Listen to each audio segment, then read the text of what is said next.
Hello everyone, আসসালামু আলাইকুম। মিমের আমার ইউটিউব চ্যানেলে তোমাদের সবাইকে জানাচ্ছি স্বাগতম। কেমন আছো তোমরা সবাই? আশা করি যে যেখানে আছো ভালো আছো, সুস্থ আছো। আলহামদুলিল্লাহ, আল্লাহর অশেষ রহমতে আমিও ভালো আছি। দোয়া করি যে যেখানে থাকো ভালো থাকো, সুস্থ থাকো। আল্লাহ সবাইকে ভালো রাখুক, সুস্থ রাখুক, নিরাপদে রাখুক, এই দোয়াই রইল সবার জন্য। এই ভিডিওটা আমার শনিবারের সকালে করা। শনিবারের সকালবেলা আমি এই ভিডিওটা করেছি, ছাড়তে পারিনি সময় সুযোগের অভাবে, যে আজকে ছেড়েছি। আজকে তো ভোর রাতে উঠে আমাদের ভাত খেতে হবে, বা যে যাই খায় খেয়ে রোজা তো রাখতে হবে, আল্লাহর নির্দেশ মেনে চলতে হবে। তবে অনেকে আছে অনেক কিছু দিয়ে খাবার খেয়ে নেয়, যে মাছ মাংস অনেক কিছুই রান্না করে। তবে ভোর রাতে এত কিছু খাওয়া যায় না। অনেকে আছে ভাতে কিছুই খায় না, পানি খেয়ে রোজা রেখে দেয়। আবার অনেকে আছে ভালো খাবার খেতে পারে।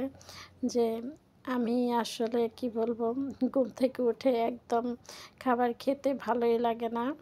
তবে আমি বেশি কিছু রান্না করব না, আমি খুবই সামান্য কিছু রান্না করে রাখবো ভোর রাতের জন্য। আর যে এখানে আমি মাছ কষিয়ে নিয়েছি, মাছগুলো কষানো হয়ে গেলে এখানে আমি শাক রান্না করব মাছ দিয়ে। এভাবে মাছ দিয়ে শাক রান্না করলে খুবই ভালো লাগে খেতে। কে কে খেয়েছেন কমেন্টে জানাবেন। অনেকে আছে শাকটা শুধু ভাজিয়ে পছন্দ করে, মাছ দিয়ে রান্না একদমই পছন্দ করে না। তবে আমার কাছে লাউ শাক মাছ দিয়ে রান্না করলে অনেক ভালো লাগে খেতে।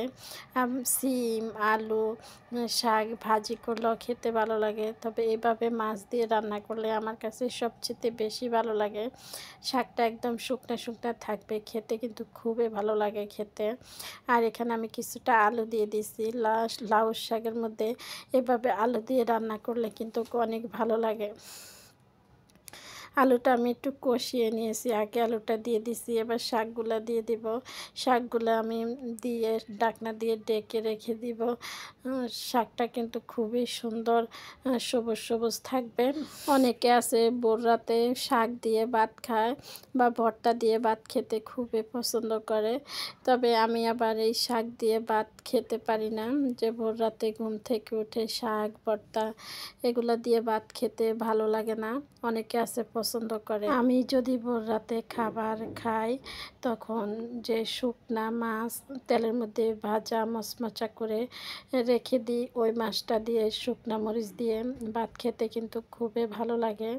তবে যে যেভাবে পারে রাখে থাকে, আল্লাহ সবার মনের আশা পূর্ণ করুক, সবার ইবাদতগুলা কবুল করে নেয়। আর এই যে আমার শাকটা রান্না হয়ে গেছে। আর এখানে আমি মুরগির মাংস রান্না করেছি। মুরগির মাংসর সাথে আলু দেওয়া হয়েছে, যে একটা আলু দিয়ে মুরগির মাংসটা রান্না করে নিয়েছি।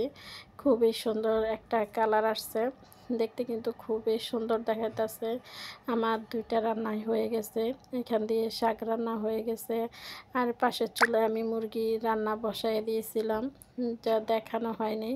মুরগিটা রান্না হয়ে গেছে, দুইটা রান্না শেষ করে নিলাম। আর এই পাশে আমার একজন মেহমান আছে, প্রতিদিন এসে বসে থাকে।